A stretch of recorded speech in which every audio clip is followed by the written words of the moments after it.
Ջերուսման ամբողջ համակարգը մեկ կաթսայի գնով կաթսան ձեզանից, մնացածը մեզանից։ Ընտրեք Maverick կամ Navi երգխնայող կաթսաներից մեկը, իսկ ծխատարը, մարտկոցները, խողովակները, բոլոր դետալները, առաքումն ու տեղադրումը կստանաք իդեալ համակարգից։ Վճարեք միայն կաթսայի համար եւ ստացեք ամբողջ ջերուսման համակարգը նույն գնով։ Մանրամասները idealsystem.am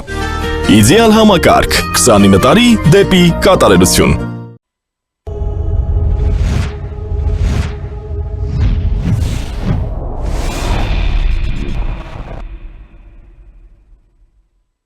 Առաջինի եթերում մանրամասներն են, բարև ձեզ, ձեզ հետ է Դավիթ Ստեփանյանը եւ այսօր իմ հյուրն է թուրքագետ Տիգրան Ասիզյանը։ Բարև ձեզ, պարոն Ասիզյան։ Այնպես է ստացվել, որ վերջին 2 օրվա ընթացքում Թուրքիա ասելուց մենք միանգամից մտածում ենք Իսրայել, հայտնի պատճառներով։ Փորձենք եւս մեկ անգամ վերլուծել այս կարևոր հարցը։ Իրականում սա կարևոր հարց է, հաշվի առնելով, որ հերթական անգամ սա իմ մոտեցումն է, ես կարող եմ սխալվել, նաեւ հիմա ձեր փորձագիտական կարծիքը կլսենք։ Հերթական անգամ հայոց ցեղասպանության փաստը օգտագործվում է որպես լծակ միջազգային հարաբերություններում մեկ երկրի կողմից մյուս երկրի նկատմամբ հասկանալի է դա Թուրքիան է։ Հիմա հարցս այսպիսինն է. այս ամենում ինչ որ կատարվում է Իսրայելի կառավարության որոշումից հետո գոնե մի փոքր բարոյականության տար կա, թե սա 100%-անոց քաղաքականություն է։ Տեսեք, միջև ինչպես հայտնի է, Իսրայելի արտգործնախարարը ուղարկեց սկսեն այդ բանաձևը հայոց ցեղասպանության ճանաչման ու մինչ այդ մենք պետք է ուշադիր լինենք, որ օրինակ հայ-իսրայելական որևէ հարաբերությունների զարգացումներ, այսպիսի բաներ չեն եղել։ Դեսպանատուն չունի։ Մեր դեսպանատունը կա, մինչ։ Փոխարենը կարելի է նայել թուրք-իսրայելական հարաբերություններին, որ օրինակ մասնավորապես ԱՄՆ-Իրան կոնֆլիկտի համատեքստում, ինչեր կատարեն թուրքական հայտարարությունները եւ ինչպես էին փորձում, հայտնի դեպք եղավ, երբ որ թուրք լրագրողներին Էրդողանն էր ասում, որ Իսրայելում ասել են, որ հաջորդը դուք եք, եւ իրենց լարումը գնալով խորանում է այս առումով, ուստի կարծել, որ մենք որևէ ազդեցություն ունեինք մեծ չափի այս բանաձևի ընդունման վրա կամ թեկուզ Սփյուռքը մեծ հաշվով ես կարծում եմ սա ավելի շատ կապված է իրենց ներքին հակասությունների հետ եւ սա Իսրայելը անում է ոչ թե ինչպես իրենք են ասում երբեք ուշ չէ պատմությանը անդրադարձ կատարել իրենց հայտարարության մեջ սա իրենք անում են ավելի շատ թուրք-իսրայելական հարաբերություններում հերթական խաղաքարտը մտցնելու համար եւ գուցե հետագա բանակցություններում նաեւ քանի որ այստեղ շատ կարեւոր է թուրքական հիմնական պնդումը ուղղված Իսրայելին, որպեսզի փորձեն քարկոծել առաջի հերթին, իրենք հենվում են նրա վրա, որ Էրդողանը օրինակ հայտարարում է, որ Գազայում դուք ցեղասպանություն եք իրականացնում, 21-րդ դարում ցեղասպանություն եք իրականացնում, իսկ այստեղ կարեւոր փաստ է, որ իրենք էլ փորձում են ինձ թվում է թուրքական ինքնությանը մոտ գնալ, այսինքն հիշեցնել, որ դուք եւս ցեղասպանություն եք իրականացրել, ոչ թե եւս, այլ դուք ցեղասպան պետություն եք եւ մեզ իրավունք չունեք մեղադրելու ցեղասպանության մեջ։ Եվ այստեղ եւս կա մի հետաքրքիր հանգամանք, ես փորձել եմ ուսումնասիրել խնդիրը, տեսեք, կառավարությունը ընդունել է այս բանաձևը, այս որոշումը, բայց հասկանալի է, որպեսզի այն դառնա վերջնական Իսրայել որպես պետություն, պետք է Քնեսետը դա հաստատի։ Այնինչ երկու շաբաթից պակաս ժամանակ է մնացել այս Քնեսետի նստաշրջաններին։ Իրենք ավարտում են իրենց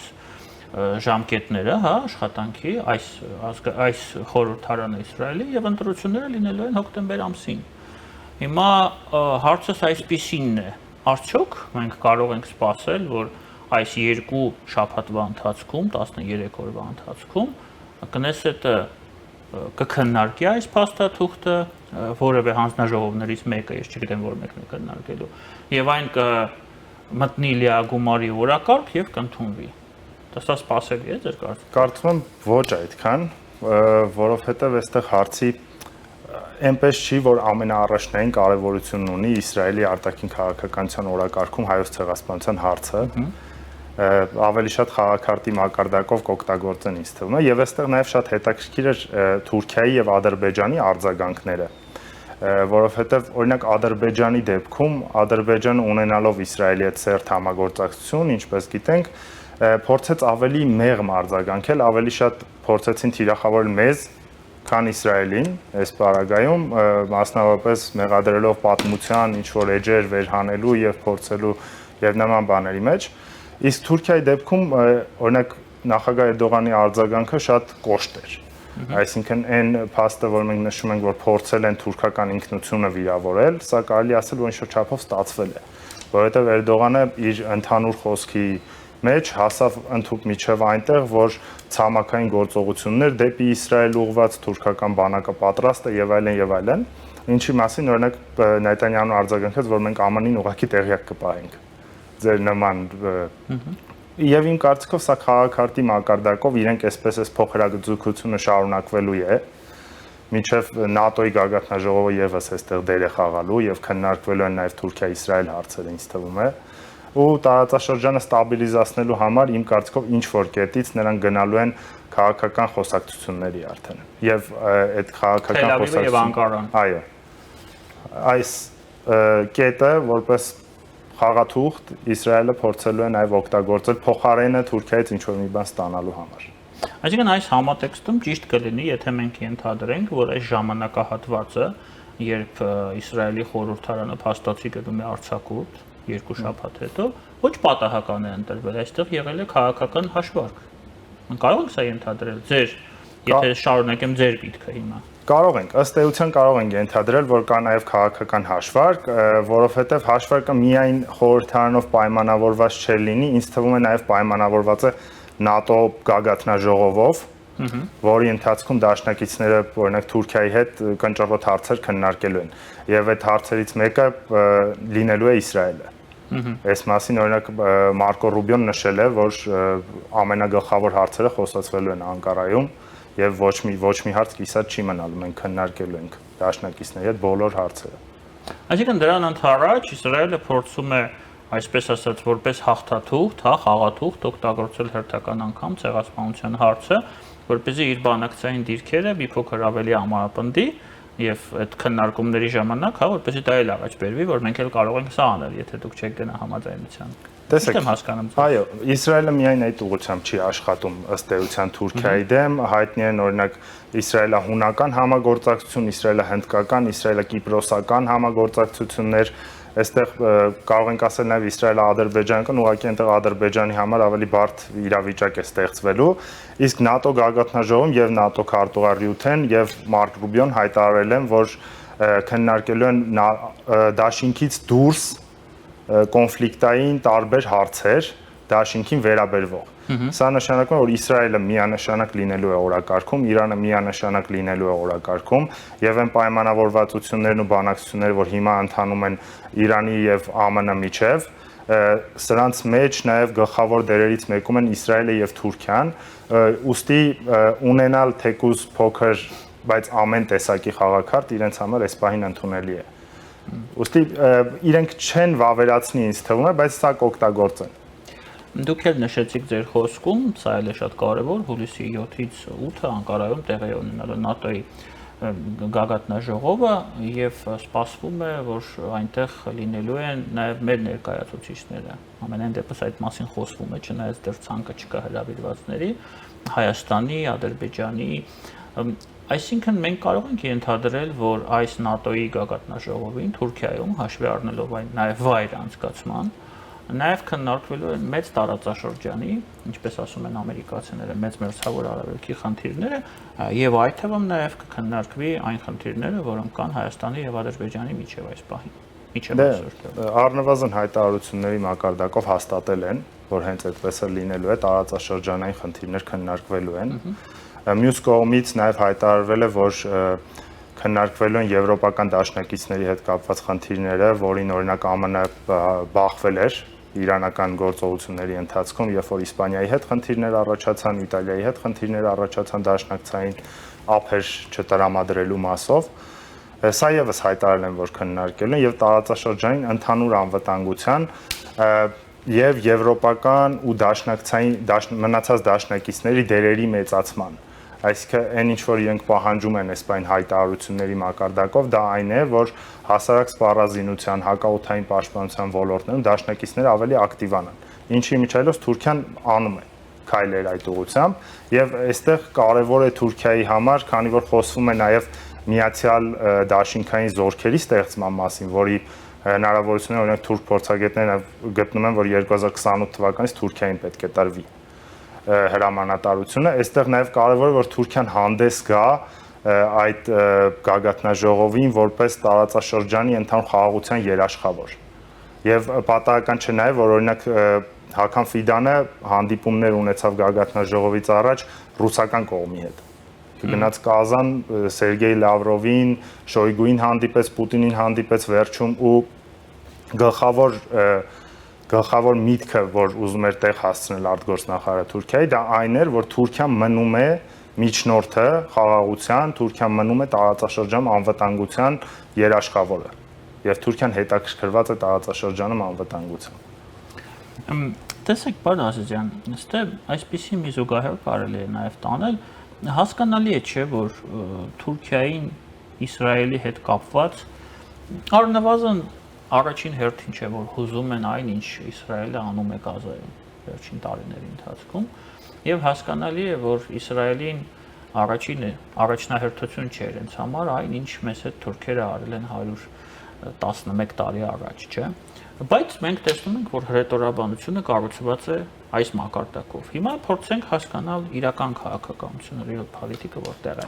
Ինչ խնդիրներ ունեն այսօր իրար մեջ, հիմնական խնդիրները Թուրքիան եւ Իսրայելը, որը նրանց դրդում է գնալ այս պահին հրետորաբանության մակարդակով այս հակամարտությանը, եւ այս հակամարտությունը գնալով սրվում է։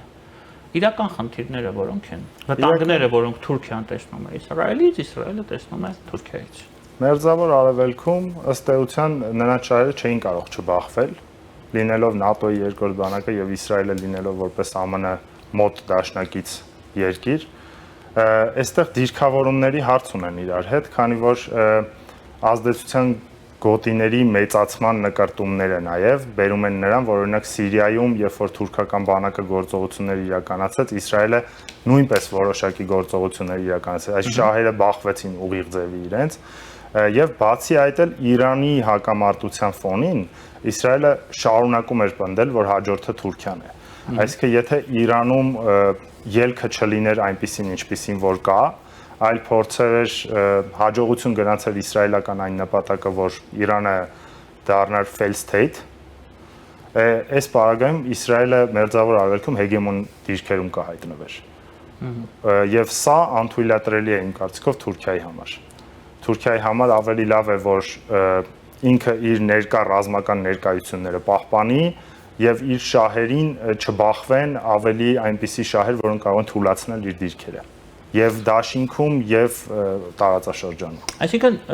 կարճ ասած, Թուրքիան եւ Իսրայելը այս պահին պայքարում են Մերձավոր Արևելքում հեգեմոնի դիրքի համար։ Այո, մեծ հաշվով այո։ Հասկանալի։ Եվ եւս, եթե այս պայքարը իրականում գնում է,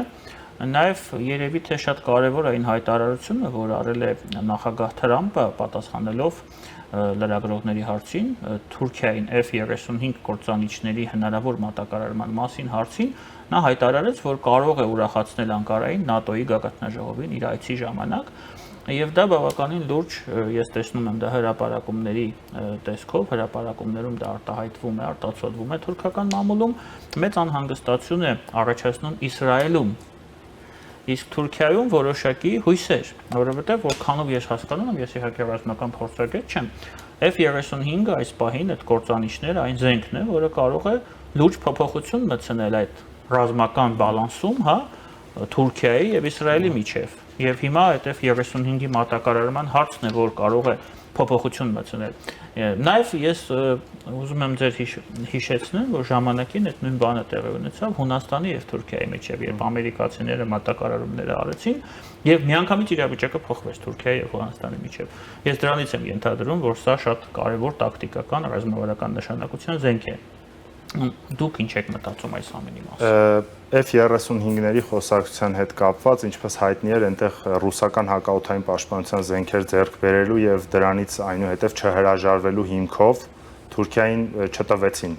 հնարավորություն F-400-ների մասին։ F-400-ների մասին է խոսքը։ Իսկ Հունաստանին, այո, տվեցին որպեսի բալանսավորեն ուժերը, այս բաղագայում այն ինչը որ Տրամպը խոսում էր,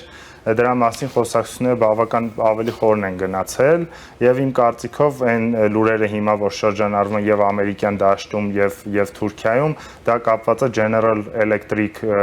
շարժիչների տրամադրման հետ, շուրջ 700 միլիոնի վաճառք են պլանավորում իրականացնել Թուրքիան, որը Թուրքիան օգտագործել է իր ազգային կան տեսակի գործանիշների արտադրության համար։ Այսինքն մեծ հաշվով ինձ թվում է որ F-35-ներ Թուրքիան չի ստանա գագաթնաժողովի ժամանակ, սակայն կստանա ներդրումներ իր կան տեսակի տեղական արտադրության ինքնաթիռների համար, որի մասին եւ որի շուրջ ներդրումներ Թուրքիան արդեն շուրջ տարիներ շարունակ ներդրողներ է ման գալիս այս ծրագիրը կյանքի կոչելու համար։ Եվ եւս մեկ երևի թե կարևոր հանգամանք, պարոն Ասիսյան, դա Իրանի դերակատարումն է։ Այս պատերազմից հետո, որը տեղի ունեցավ Իրան, Իսրայելի, ԱՄՆ-ի միջև, եւ գործարքից հետո, ես հուսով եմ, եթե մենք ընդունում ենք, որ գործարքը ընդունվելու է եւ իրականացվելու է, Իրանի դերակատարումը տարածաշրջանում նվազում է, պահպանվում է, միգուցե ժամանակի ընթացքում ավելանում է, եւ այդ ամենը ինչ կապ ունի Իսրայելի եւ Թուրքիայի այս հակամարտության սրման հետ։ Իսկ կապը կարծում եմ ակնհայտ է։ Կապն ակնհայտ է, ուղղակի իմ կարծիքով հենց սկզբի համար Իրանին ինչ որ ժամանակ պետք է գա ուղղակի վերականգնվելու համար եւ սա նաեւ դիրքավորումները ավելի པարզ կդարձնի ժամանակի ընթացքում։ Իսկ պատերազմի ընթացքում Թուրքիան դիրքավորվել է շատ հստակ Իրանի նկատմամբ, երբ որ կոչեր էին արվում թուրքական խորհրդարանից թուրքալեզու ժողովուրդներին Իրանի հյուսիսում ապրող, ուղղակի որևէ դեպքում պետության դեմ որևէ քայլ չանել եւ մնալ հավատարիմ Իրանի Իսլամական Հանրապետությանը։ Այսինքն այստեղ նաեւ շատ կարևոր է որ Թուրքիայի եւ Ադրբեջանի շահերը չէին համընկնում, որովհետեւ Ադրբեջանը գուցե ավելի մեծ հաշվով կուզեր, որ Իրանի հյուսիսում ակտիվանային իր պահանջադիրական նաեւ ցանկություններից ելնելով թուրքալեզու ցեղերը, սակայն որը օրինակ Թուրքիայի պարագայում հակառակն է եւ Թուրքիան կարողացավ այս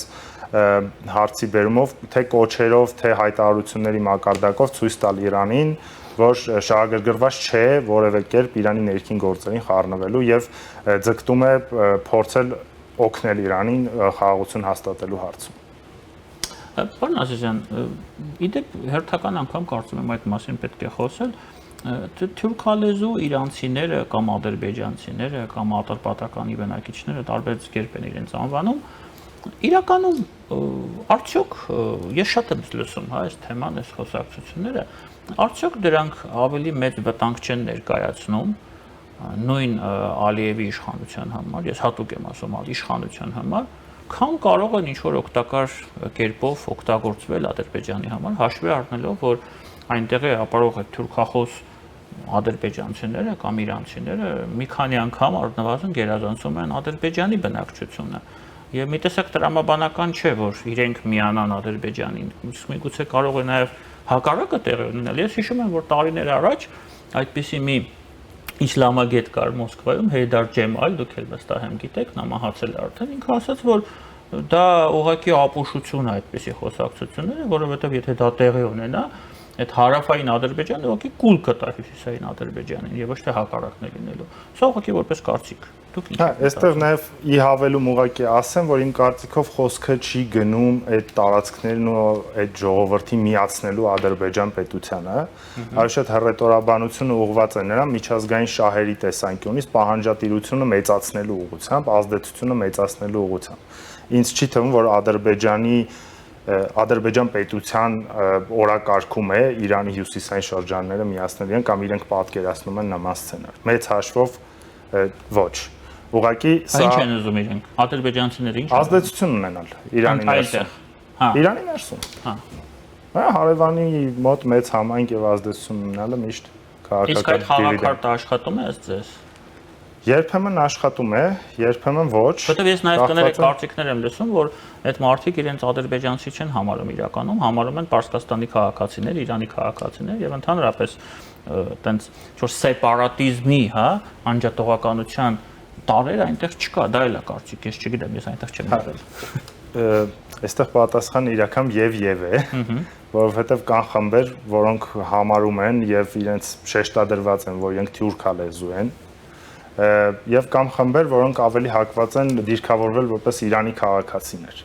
Այսինքն երկու տարբերակներ կա։ Ուղղակի նաեւ կապված են աշխատանքը այս խմբերի հետ, որ տարվում է, օրինակ Թուրքիայի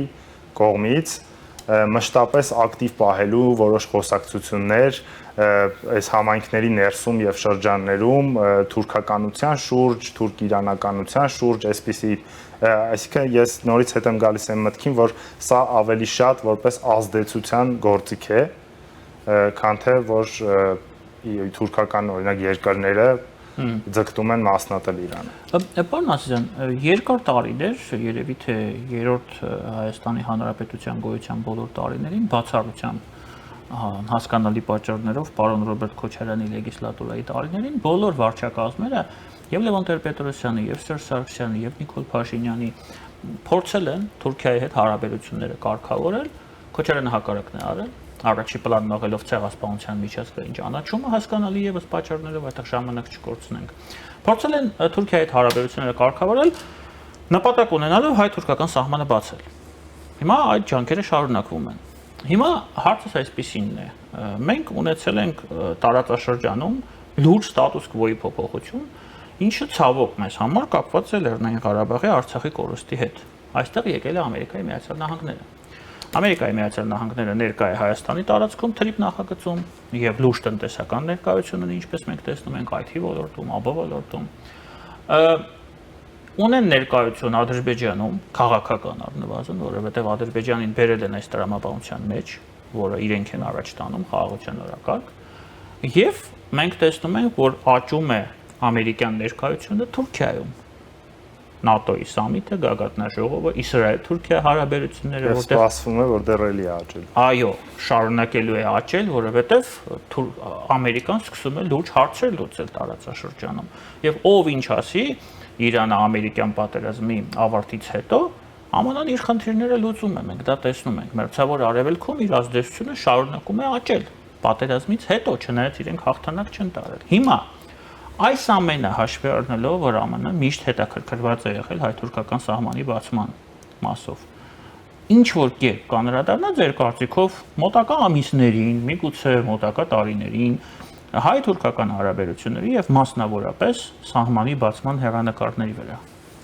Երևի երկու մասով գանք, առաջինը շատ մեծ հարց է հասկանում։ Հայ-թուրքական բանակցությունները մշտապես եղել են, այսինքն այնպես չի, որ առաջին անգամ Թուրքիայի հետ մենք բանակցում ենք, դա եղել է, ինչպես դուք նշեցիք, բացի Ռոբերտ Քոչարյանի ժամանակվանից, ըստ էության մենք հիշում ենք ֆուտբոլային դիվանագիտություն,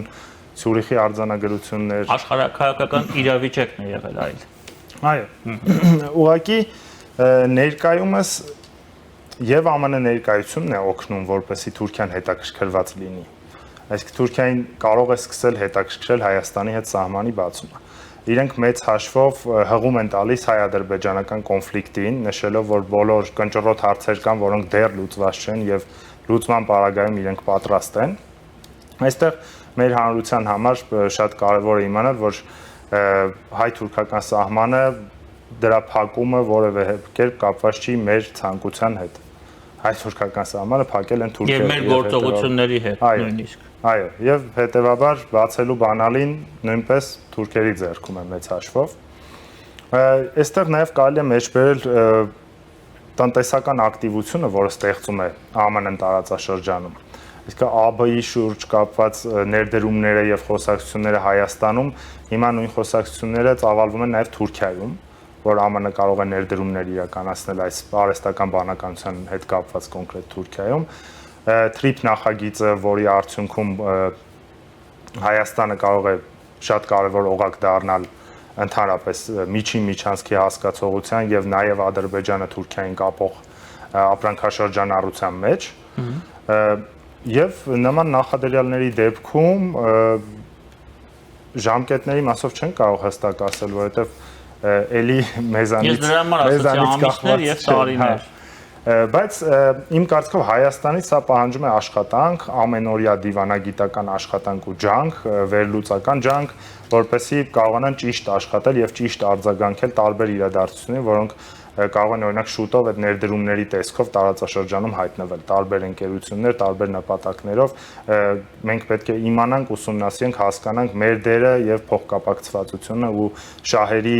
բախումը որտեղ է կամ համընկնում։ Կա ձեր կարծիքով ինչ որ քայլ, ինչ որ մեխանիզմ, ինչ որ քաղաքականություն, մարտավարություն, որը միջև այսօր Հայաստանը որպես պետություն չի օգտագործել Թուրքիայի հետ հարաբերությունները, որպեսզի այդ գործընթացը ավելի արագանա եւ հասնի իր տրամաբանական ավարտին։ Սահմանի բացումն նկատի ունեմ։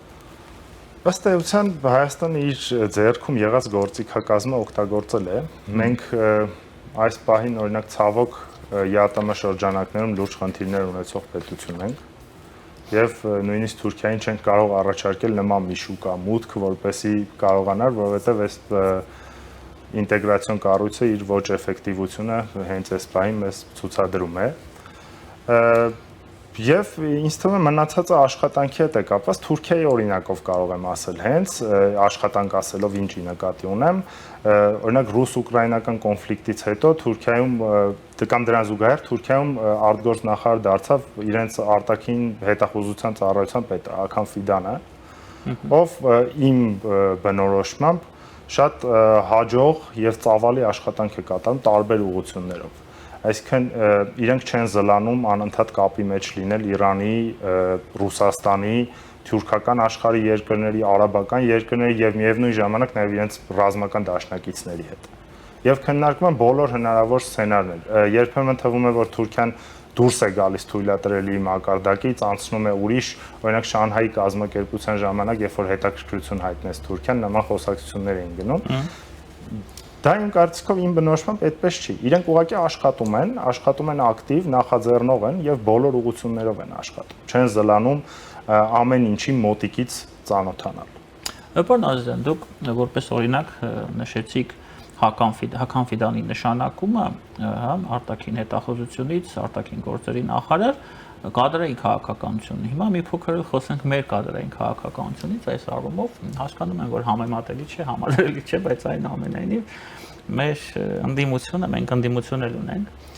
փաստորեն հայտարարում է, որ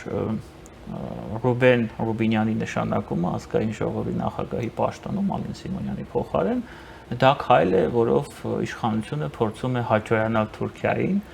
եւ թուրքական, պրոթուրքական, թուրքամետ օրակարգը ավելի ներդնել, պնդացնել, ուժեղացնել Հայաստանի ներսում, քանի որ պարոն Ռուբինյանը աշխատել է մինչև այսօր որպես համանախագահ Հայաստանի կողմից հայ-թուրքական այդ հանձնաժողովում։ Ես հասկանում եմ, որ սա ծիծաղելի է, բայց արդյոք մեր քաղաքական միտքը երկրի ներսում չի կարող գեներացնել այսօր այլ օրակարգ։ Ուղղակի իրենք ի վիճակի չեն գեներացնում։ Թե իրենք ի վիճակի են, բայց չեն գեներացնում, որովհետև փորձում են խանգարել այս գործընթացին, հաշվի առնելով, այդպես է ստացվել, կներեք իհարկե, դուք եք թուրքագետ, որ մեր թուրքագետները սպասարկում են հիմնականում, ոչ բոլորը իհարկե կամ բացառություններ, ռուսական օրակարգ։ Այսինքն սա ուղղակի խոսում է այն մասին, որ իրենք անկարող են գեներացնել այլ քաղաքական միտք Թուրքիայի հետ հարաբերել։ Այդ թվում նաև մասնագիտական մակարդակով ես տեսնում եմ ուղղակի չգիտեմ ինչպես գնահատել դա, թե ուղղակի չեն ուզում եւ հատուկ են դա անում։ Իմ կարծիքով հատուկ է արվում, ինչ կոնտեքստում եմ սա ասում, որովհետեւ նոր խոսեցինք Հական Ֆիդանի մասին, նա եւս եղել է ժամանակին։ Միանգամից ինձ մոտ այդ բանը եկավ, հա, համեմատություն, ասենք, ինչքան տարբեր ենք մենք։ Ինքը եւս աշխատել որպես հատուկ բանագնաց։ Տարբեր բանակցություն, ընդ որում գաղտնի բանակցություններում եւ համարվում է Էրդողանի մտերիմ վստահելի դիվանագետը։ Հիմա այս մասով բանակցելու ուզում եմ հասկանամ, եթե չբանակցեինք, բա ինչ անեինք փոխարենը։ Այս հարցը միշտ կա, երկրորդ այդ նարատիվների հետ կապված ինձ թվում է ռետորական հարց է։ Այո, նարատիվների հետ կապված ինձ թվում է, քանի որ տարիներ շարունակ եւ օբյեկտիվ եւ սուբյեկտիվ հանգամանքների բերումով հայ-թուրքական հայ ժողովրդի զգացմունքների թուրք ժողովրդի նկատմամբ փորձում են խաղալ այս զգացմունքների հետ, այսինքն արծարծել ցեղասպանության թեման անընդհատ, այսինքն ես չեմ կարծում, որ հայ ժողովրդին պետք է հիշեցնել ցեղասպանության թեման, ես կարծում եմ հայ ժողովուրդը գիտի դրա մասին։ Ու ինչ որ հավելյալ ածանցյալ ուրիշ բաներ ավելացնելով փորձել դա բարթել ինչ որ մարդկանց եւ իրենց ներգրավվածությունը կապել, ես չեմ կարծում, որ թուրքական օրակարգ սպասարկելու համար են պարոն Ռուբինյանին նշանակել։ Ես նույնիսկ դա դες չեմ էլ հարցնում, ես ասում եմ հատուկ են դա անում, թե ուղղակի այլ օրակարգ չունեն։ Երբ որ խոսում են 300,000 ադրբեջանցիների վերադարձի, երբ որ խոսում են Հայաստանը պետք է ներքան ձևակերպում հիշեմ, ցեղասպանությունից մենք պետք է հրաժարվենք, պետք է ժխտենք այդ փաստը։ Երբ որ այսպիսի նարատիվներով են խոսում, բնականաբար հատուկ է ալու։ Եվ վերջի հարցը չեմ կարող դա չհարցնել։ Մենք այդպիսի արտգործնախարար ունենք Վարդան Օսկանյան, կոմպլեմենտար քաղաքական, հայկական կոմպլեմենտարիզմի ջատագով։ Սրաչերս հոդված է գրել, ասում է մենք պետք է ցեղասպանության հարցը դնենք Թուրքիայի հետ հարաբերությունների սեղանի վրա, որպես քննարկող քաղաքական մակարդակով քննարկող փաստ հարց եւ իրենց հետ քննարկենք այդ հարցը, ոչ թե ուրիշները պետք է անեն, մենք պիտի անենք, այսինքն մենք պետք է քաղաքականացնենք ցեղասպանության հարցը, այդ փաստը պետք է քննարկենք թուրքերի հետ։ Սա ինչի մասին է խոսքը։ Ցավալի է, որ արտաքին գործերի նախարարի պաշտոնը զբաղեցած մարդը նման հայտարարություն է անում, որովհետև նման հայտարարությունը որպես նախապայման տանել բանակցությունների դահլիճ նշանակում է բանակցությունների դահլիճի դուռը փակել։ Սա հարցի առաջին մասը, երկրորդ մասը ցեղասպանությունը ընդունելու դրա օրակարգի հետ կապված մեր ունեցած ջանքերը եւ հետևանքների մասին եմ ուզում խոսենք։ Առաջին հերթին մենք պետք է ուղղակի կարող նայել ովքեր են ընդունել հայոց ցեղասպանությունը եւ ինչ շարժառիթներով են ընդունել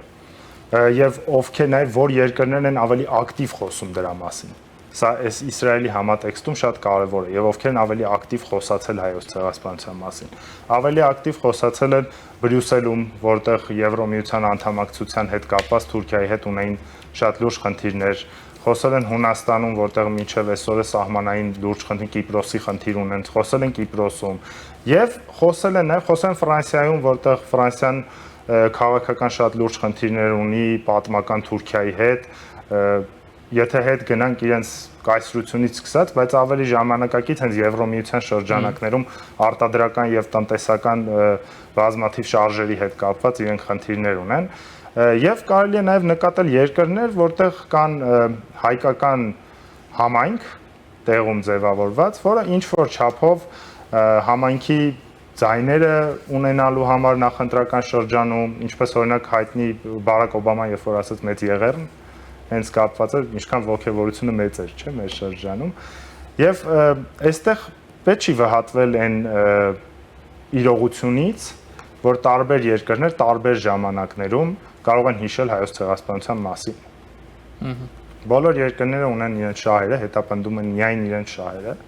իսկ միջազգային շահերի համատեքստում այդ շահերը բախվում են բնականաբար, եւ իրենք ունեն աշխատանք կատարելու։ Կարող են շահերը համընկնել, կարող են բախվել, իրենք պատրաստ են, եթե Թուրքիայի հետ իրենց շահերը բախվում են, Իսրայելի օրինակով Թուրքիայի ինքնությանը կպնելու,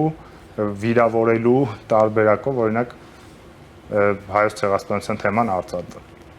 Եվ այստեղ եւս մեկ հարց մի անգամից առաջացավ ինձ մոտ երեք արտահայտած վարչապետ Փաշինյանի դիրքորոշումը, որը հայտարարեց, որ արձագանքի կարիք Իսրայելի գործողությունների մասով մենք չենք տեսնում, որովհետեւ կարծում ենք հայոց ցեղասպանության զենքայնացման թեմայի մեջ չմտնելը բխում է Հայաստանի Հանրապետության շահերից։ Ինչպես կարձագանք եք այս։ Ես կարծում եմ, որ դա ճիշտ որոշում է, չներգրավել եւ չարձագանքել։ Քանի որ հայ-թուրքական խոսակցությունները առաջ են գնում, ինչպես մենք նշեցինք, եւ այս համատեքստում կարելի է ընկալել եւ բացատրել ընդամենը նույն կերպ, որ հայոց ցեղասպանությունը դա եղած փաստ է, իրողություն է, եւ մենք օրինակ ճանաչելու խնդիր չունենք այդ փաստը եւ ովքեր որ ունեն խնդիր ու նոր սկսում են ճանաչել անկախ նրանից թե ինչ շարժառիթներով խնդրեմ մենք արձագանքելու կամ ողջունելու ինչ որ բան չունենք։ Ես դրա համար միշտ շեշտում եմ հայոց ցեղասպանության փաստը, նույնիսկ հարցը տալուց ես այդպես եմ ձևակերպում։ Սա փաստ է մեզ համար, մենք ընդհանրապես թե քննարկումների կարիք չունենք։ Շատ շնորհակալ եմ ձեզ, պարոն Ազարյան, զրույցի համար։ Իմ հյուրները թուրքագետ Տիգրան Ասիսյանը, մենք քիչ հետո կվերադառնանք եւ կշարունակենք մեր եթերը։